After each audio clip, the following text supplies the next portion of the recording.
Let me give you a view of what's going on here. We're starting to climb a little up. Extra virgin olive oil.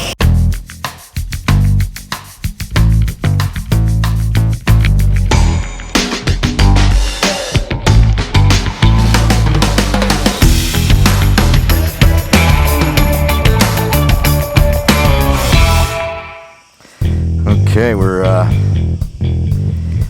in olive oil country, and you can see there's a violin concert coming up by Makanaki, and we're going over to Astrikas, I believe, is the destination.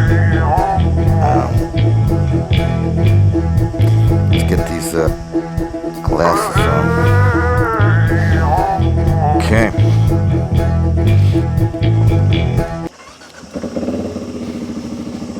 We're live, WorldRider ALLAN KARL, outside of Hania and Crete.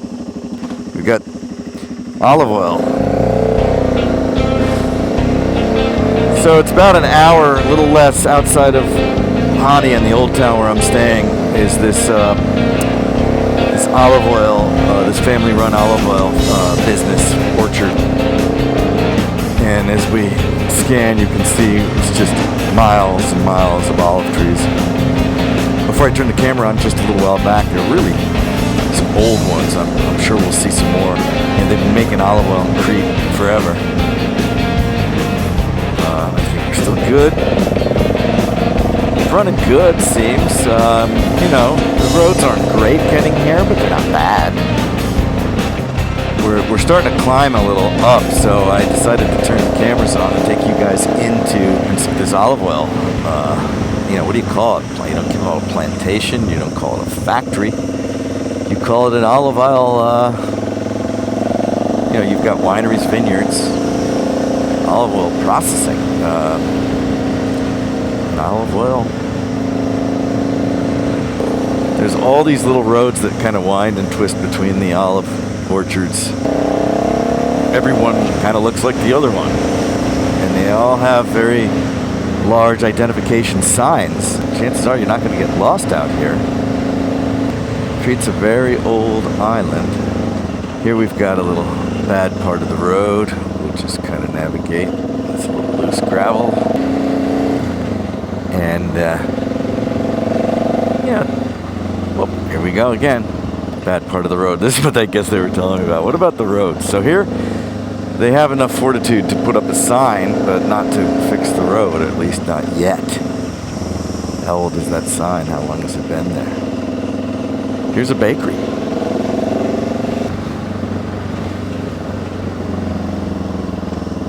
Here's an old lady cruising down. Wave. She waved back. That's nice. We're a little far from the madness of Hania. I have to say that it's, you know, coming from Sfakia back to Hania, the afternoon as I strolled around the old port, Venetian port, it was fine, right? It was not so crowded, but at nighttime, man, it's just wall-to-wall people. I kind of felt like I just wanted to get somewhere. So when I went to this restaurant with Camille, a French woman I met the other night with her friend at Silas restaurant, all I wanted to do was Baiolia. That's where we're headed. Astrikas Estate. He had some tables out on the pedestrian, you know, walkway. It's very narrow, lots of shops, lots of restaurants, bars, and you enter into this courtyard area of his restaurant, and it was nice and peaceful and a respite from getting out of that madness of Hania at night. So as we climb, we're going to learn a little bit of olive oil. I think I'll fly the drone over some of these orchards, if you don't mind.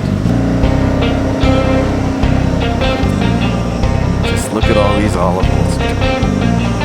Okay, I think our turn's coming up.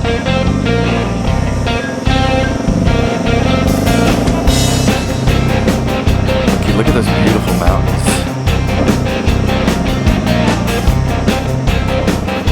So here's Baiolia.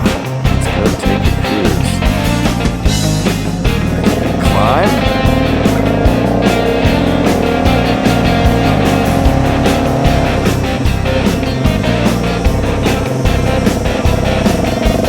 Oh wow, look at this. It's like a little gorge right over here. It's beautiful. As we wind our way through even more olive trees. Oh, here's a guy on a scooter. Yeah, he didn't look like he had any olive oil.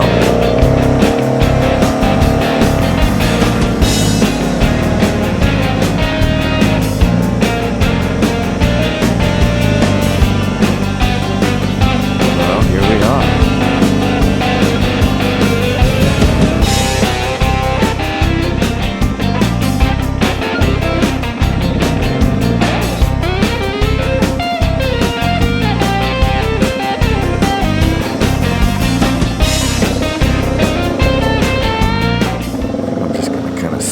Shade right here. What do you think of that?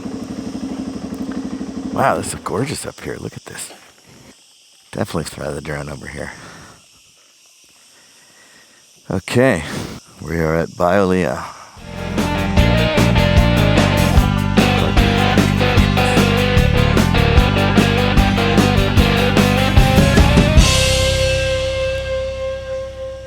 All right, let's shut her down. Welcome to Crete, the birthplace of the olive tree, where the tradition of olive oil production has thrived for over 6,000 years. In ancient Greek mythology, the olive tree was a gift from the goddess Athena, and its oil was used for cooking, lighting, and even medicinal purposes. Crete is a land of history, culture, and tradition, renowned for its sunny beaches, delicious food, and beautiful landscapes, including the lush olive groves that have been carefully tended for centuries. With over 40 million olive trees on the island, some over 2,000 years old, they play a significant role in Crete's history, economy, and are symbols of peace and wisdom. Today, I get to check out the Biolea Organic Olive Oil Mill, a family-owned business that honors the tradition of olive oil production while using modern techniques to create the finest organic olive oil. Located in the heart of the olive groves, Biolea uses a cold extraction method. This ensures the oil's purity and that the nutritional value is retained. Committed to sustainability and environmental protection, Biolea employs organic farming practices and uses solar power and water conservation methods.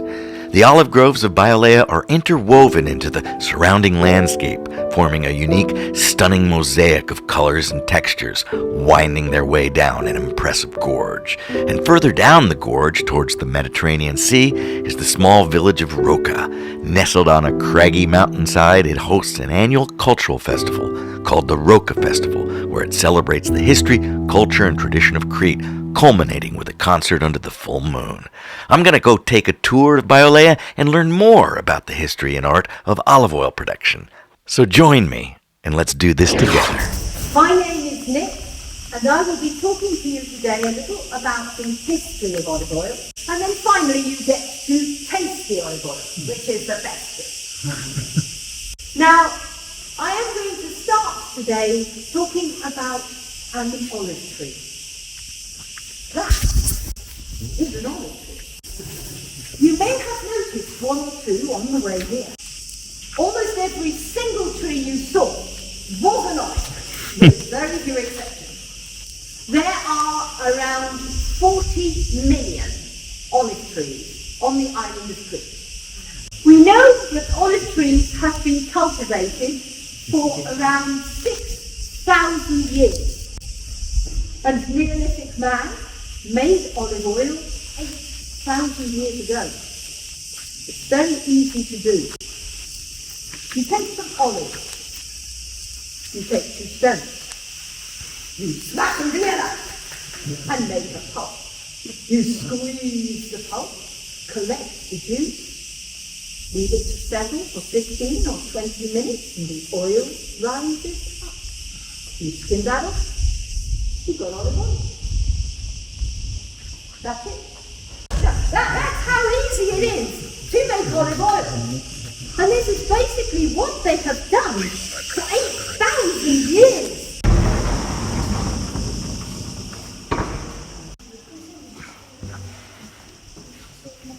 If we made our olive oil using the industrial centrifuge method, we'd come to the same point. We'd have made the oil, thrown away the water and the juice, and very probably we'd just throw away the hormones too. What I have described so far is making olive oil from a natural source, a tree, using a mechanical method. And it gives it a name. This is virgin olive oil. Yes. Okay. Now, it has nothing to do with its morality, what it does in the evenings. It just means it came from a tree and was made mechanically. If this is a higher quality, we can call it extra virgin olive oil. So those words that you have seen so many times and you've always just said, what on earth does that mean? Extra virgin olive oil means from a tree, made mechanically, higher quality. No more, no less. Now this is the olive oil we've been talking about. It is domain protected, estate bottled olive oil. This is a very high quality product. I'd like you to start with the plain oil and we'll discuss them as we go. So time to get tasting, divide yourselves up into two groups, however you like. What's the production? Round about 11.5 tons last year, somewhere between 10 and 12 at the moment is our average. And how many bottles does that give you? Around about 32,000 I'm being told. Okay. Because we've got 2 different bottle sizes and 3 different oils, it isn't quite as simple as one-to-one. Right. But we, at the moment, we're working on the basis we want to sell out our oil. So we don't make more than we can not sell in a year. If we need to increase our output, we have 2 of our neighbours who are currently working with us who are producing to the same quality as us. We're very strict, not only organic but sustainable, and it must be from this area because this is a domain protected. It's a PDO, yeah. So these guys actually have their land, some of their lands actually adjoining ours as well. If we need to increase our product even further, we have got 2 people we're in discussion with to increase our output from buying more olives. It's not economical for us to plant trees, it's a major undertaking, so we won't be planting more trees. Sure. And you have 3,000, you said, trees? We've got roughly 3,000. And does the age of the tree make a difference? Because like in making wine, some of the at some point if they're too old, they don't get any yields, but there's a sweet spot in there. Does it matter? Okay. Generally speaking, the age of the tree has no bearing on the quality. Okay. There are some very clever marketing guys in Spain who are currently making a big thing about selling millennial oils. Now, these oils are made from trees that are 500,000, 15,000 years old. They charge an absolute astronomical fortune for these oils, and there's absolutely no difference. No difference. It's the story. And it is sales. So, I mean, take your hat off to these guys. They can make the money, and people are foolish enough to pay it, and well done for them. It's the sort of people who want to wear Gucci and Prada, I suppose. Right. I mean, I understand it myself, but there you go. No, there's no difference. The trees will continue producing basically as long as they live. A relatively good average for a tree is 500 to 700 years. It's crazy, yeah. Tree down 1 kilometre from here, it's 2,000 years old, just in the village here. If you go a bit further down to Vulves, which is about 8 or 9 kilometres, there's a little museum with a tree outside is claimed to be between 3,200 or 3,600, depending on who you speak to. Oh, wow. It's the fact. Yeah. Cool, very nice. You're a very good performer. Alan, KARL, WorldRider checking in. I'm, an hour kind of southwest of Hania, where I've been staying the last night. I'm on an olive oil plantation, believe it or not. And olive orchards just surround me everywhere. They've got chickens, roosters, goats, a couple dogs. It's called Bailia Strakitas, I believe, if I pronounced that correctly. But it's in a stunning location along this gorge. And I'm looking out, I can see the north side of, the island of Crete here, and of course the Mediterranean Sea. And there's this nice rock formation that's kind of jutting out at the end of this gorge. And nestled underneath that rock formation is a little village. So I took my drone out and set it up there and flew it over just down the gorge all around. It was beautiful conditions, a little windy, but that new drone gets a lot of time, a lot of flight time, almost 40 minutes, I think. So it allows me to go. That's about 3 miles, the guy told me. So I flew it nearly 3 miles over there to that village and then along this gorge. But let me give you a view of what's going on here. It's pretty cool.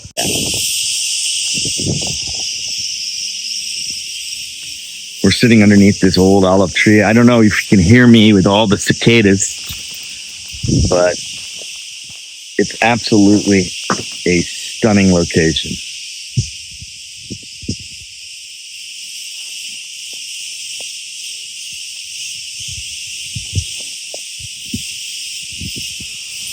From Crete, Alan KARL, World Rider. Check.